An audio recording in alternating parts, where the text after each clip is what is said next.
Good morning friends, स्वागत आहे तुमचं आजच्या प्री मार्केट रिपोर्टमध्ये. तर मग चला सुरुवात करूयात आजच्या या प्री मार्केट रिपोर्टला आणि जाणून घेऊयात की आज आपल्या स्टॉक मार्केटमध्ये काय होऊ शकतं ते. त्याआधी मित्रांनो, जर तुम्ही स्टॉक मार्केटमध्ये नवीन असाल आणि चॅनलवरतीही नवीन असाल तर चॅनलला सबस्क्राईब करायला विसरू नका, कारण असेच माहितीपूर्ण व्हिडिओज आम्ही तुमच्यासाठी घेऊन येत असतो.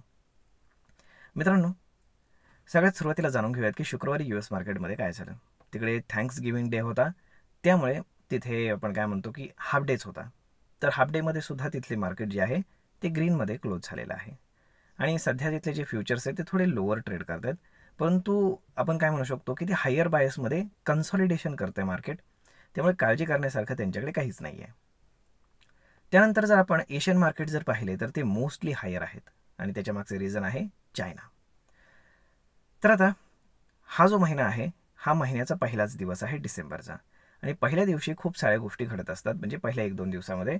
तर त्यामध्ये सगळ्यात महत्त्वाची गोष्ट म्हणजे की जे वेगवेगळे देश आहेत इन्क्लुडिंग इंडिया, तर त्यांचे जे सर्व्हिस मॅन्युफॅक्चरिंग डेटा असतात, त्यानंतर PMI डेटा असतात, आणि बाकी ऑटो सेल्स डेटा असतील, आणि वेगवेगळ्या कंपन्यांचे जे काही सिमेंट सेल्स डेटा असतील, तर हे सगळे डेटा येत असतात आणि याचा इम्पॅक्ट आपल्याला मार्केटवरती पाहायला मिळत असतो. तसाच चायनाचा जो PMI डेटा आलेला आहे, मॅन्युफॅक्चरिंग इंडेक्स डेटा, तर तो खूप चांगला आलेला आहे एक्सपेक्टेशनपेक्षा. म्हणजेच काय की तिथं प्रोडक्शन किंवा प्रोडक्टिव्हिटी वाढलेली आहे, आणि याचा तिथल्या स्टॉक मार्केटवरती देखील एक पॉझिटिव्ह इम्पॅक्ट आपल्याला पाहायला मिळतो आहे. त्यामुळेच साहजिकच आहे की पूर्ण एशियन मार्केट्समध्ये थोडीशी ग्रीनरी आहे, आणि त्यामुळेच आपलं गिफ्ट निफ्टी इंडिकेट करते की मार्केट एक 40 ते 50 पॉईंट गॅप अप ओपन होईल. तेवढं साहजिक आहे. आता जर आपण FIS DIचा डेटा जर पाहिला शुक्रवारचा, तर FISनं पुन्हा एकदा सेलिंग केलेलं आहे ऑलमोस्ट 4,300 कोटींचं, आणि DISनं त्याच्या अगेन्स्ट बाईंग केलं आहे 5,700 कोटींचं. म्हणजेच काय, net to net institutional figure ही पॉझिटिव्ह आहे. आता या चालू आठवड्यामध्ये बरेचसे इव्हेंट्स आहेत, जसे पहिले 1-2 दिवसामध्ये खूप सारी डेटा येतील, ते मार्केटवरती इम्पॅक्ट करतील. त्यानंतर शुक्रवारी RBIची मीटिंग आहे, आणि जो GDP डेटा शुक्रवारी आलेला आहे तर त्याला खूप चांगल्या पद्धतीने टॅकल करण्याची जबाबदारी त्यांची आहे, कारण आपला GDP डेटा वर्स दॅन एक्सपेक्टेड आलेला आहे. म्हणजे इवन RBIचं प्रेडिक्शन होतं की 6.8 येईल, तो 5.4 आला आहे, एवढा कमी आला आहे.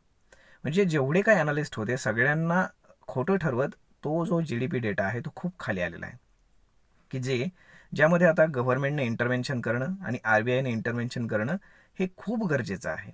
आणि ते मे बी आता आपल्याला येणाऱ्या जी काही शुक्रवारची मीटिंग आहे RBIची, तर त्याच्यामध्ये आपल्याला काही ना काहीतरी डिसिजन चांगला पाहायला मिळू शकतो. आता ते काय असू शकतं त्याच्याबद्दल खूप सारे स्पेक्युलेशन्स आहेत, त्यामुळे ते सांगण्यात काही लगेच पॉईंट नाही. परंतु तुम्हाला आता या पूर्ण आठवड्यामध्ये बँकिंग स्टॉकमध्ये खूप जास्त ॲक्शन पाहायला मिळेल, आणि त्याच्या अगेन्स्ट IT स्टॉक थोडेसे थंड काम करतील, हे लक्षात घ्या. आता जर आपण टेक्निकली जर पाहिलं तर टेक्निकली मार्केटमध्ये 24,000 आणि 23,800 हा इमिजिएट सपोर्ट आहे. अपसाईडला जर पाहिलं तर 24,350 आणि 24,500 हा आपल्याला रेजिस्टन्स म्हणून काम करेल.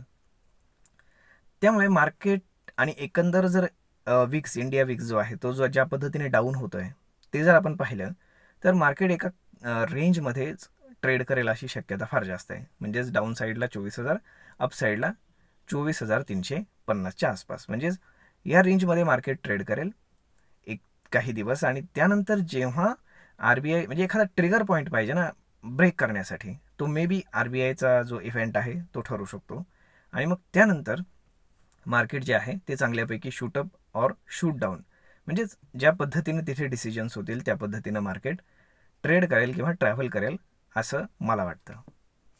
तर मित्रांनो, अशा पद्धतीनं एकंदर जर पाहिलं तर मार्केट थोडंसं कन्सॉलिडेशन झोनमध्ये जाण्याची शक्यता आहे, कारण ॲक्शन ऑलरेडी झालेलं आहे. आपण जर पाहिलं तर गुरुवारीही ॲक्शन झालं चांगल्यापैकी डाऊन साईडला, त्यानंतर शुक्रवारी अपसाईडला ॲक्शन झालं. त्यामुळे थोडंसं कन्सॉलिडेशन गरजेचं आहे, आणि त्यानंतर मग एखादा चांगला इव्हेंट पाहून मार्केट त्याला डिस्काउंट करत either upside either down side कुठेतरी ट्रॅव्हल करेल. तर मग मित्रांनो, आता भारताचा जो PMI डेटा वगैरे सगळे येणार आहे, तर ते डेटा होप सो चांगले यावेत, परंतु GDP डेटा पाहता ते डेटासुद्धा फार चांगले येतील अशी अपेक्षा फारच कमी आहे. तरी पाहूयात काय होतं ते. आय होप तुम्ही सगळ्या ह्या डेटावरती लक्ष ठेवून राहा आणि ह्या डेटालाच मार्केट रिॲक्ट करतं हे लक्षात ठेवत राहा आज ना उद्या.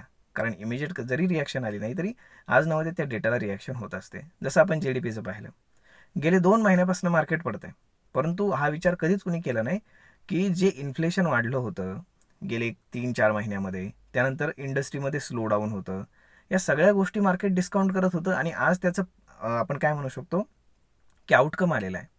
GDP डेटा वर्स दॅन एक्सपेक्टेड आलेला आहे आणि मार्केट त्याच्या आधीच पडलेलं आहे. म्हणजेच काय की मार्केट नेहमी फ्युचरला डिस्काउंट करण्याचा प्रयत्न करत असतं. मग इथनं पुढे जर आता GDP डेटा जर चांगला येणार असेल तर मार्केट आत्तापासूनच चालायला सुरुवात करेल आणि त्यानंतर पुढच्या नेक्स्ट 3 मंथ्समध्ये जो काही GDP डेटा आपल्या हातामध्ये येईल क्वार्टरली, तर त्यामध्ये आपल्याला हे पाहायला मिळेल की GDP वाढलेला आहे इंडियाचा. आलं लक्षामध्ये. म्हणजेच काय, मार्केट कुठलीही गोष्ट आधीच डिस्काउंट करत असतं हे लक्षात घ्या. तर मग मित्रांनो, इकॉनॉमी अशाच पद्धतीने काम करते.